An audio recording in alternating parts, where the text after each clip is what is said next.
मरने के बाद इंसान की आत्माओं के साथ क्या किया जाता है, आखिर उसके साथ क्या होता है। तो आओ यार, इसी रहस्यमयी बातों से कुछ पर्दाफाश करते हैं। आप लोग बने रहो हमारे साथ। गरुड़ पुराण के मुताबिक मृत्यु के बाद शरीर की आत्मा 13 दिनों तक अपने ही घरों में रहती है। इसीलिए मृत्यु के बाद 13 दिनों तक कई संस्कार किए जाते हैं। मृत्यु के आत्मा के लिए रोजाना भोजन निकाला जाता है।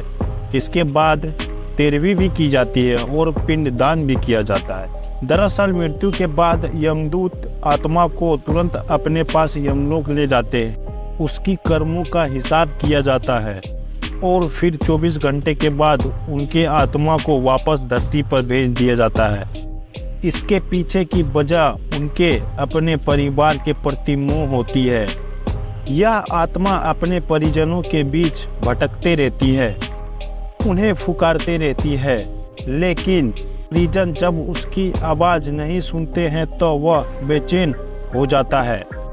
चूँकि उसके शरीर की भी अंतिम संस्कार हो जा चुकी होती है, लिहाजे वह अपने पुराने शरीर में भी प्रवेश करने का बेहद प्रयास करते हैं। इसी दौरान उनकी आत्मा में उतनी शक्ति नहीं होती है कि जो अपने पुराने शरीर में प्रवेश कर सके, असमर्थ होते हैं। इसके पीछे की वजह उनके अपने परिवार के प्रति मोह होती है। यह आत्मा अपने परिजनों के बीच भटकते रहती है, उन्हें पुकारते रहती है, लेकिन परिजन जब उसकी आवाज़ नहीं सुनते हैं तो वह बेचैन हो जाता है। चूँकि उसके शरीर की भी अंतिम संस्कार हो जा चुकी होती है, लिहाजे वह अपने पुराने शरीर में भी प्रवेश करने का इसी दौरान उनकी आत्मा में उतनी शक्ति नहीं होती है कि जो अपने पुराने शरीर में प्रवेश कर सके, और वह अपने शरीर में प्रवेश करने के लिए असमर्थ होते हैं। इस क्रिया में पिंडदान बेहद जरूरी है। परिजन पिंडदान कर 13वीं के दिन पूरी संस्कार करते हैं, जिससे आत्मा की बल मिलता है और वह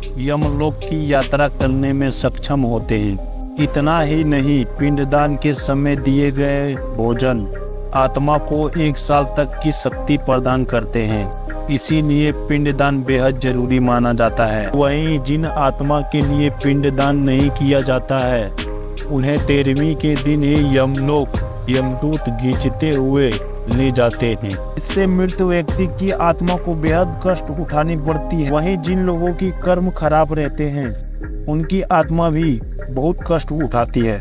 और पिंडदान के बाद आत्मा को यमलोक जाने में 1 वर्ष लगता है। पर ऐसा क्यों?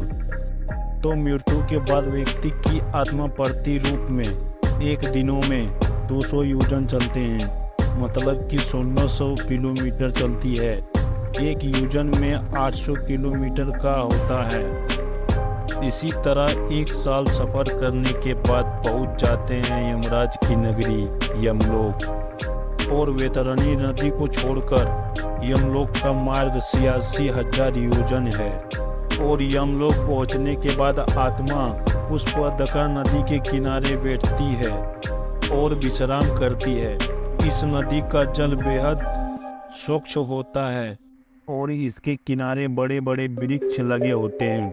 पुष्पदक नदी के माध्यम से ही परिजनों द्वारा किया गया पिंडदान का तर्पण का भोजन प्राप्त होते हैं, जिससे आत्मा को बेहद शक्ति मिलती है। और जिस टाइप से हम कर्म करते हैं, उसी टाइप से हमें फिर से जन्म मिलता है जीव जंतु के रूप में, और यह कार्यक्रम चलता ही रहता है।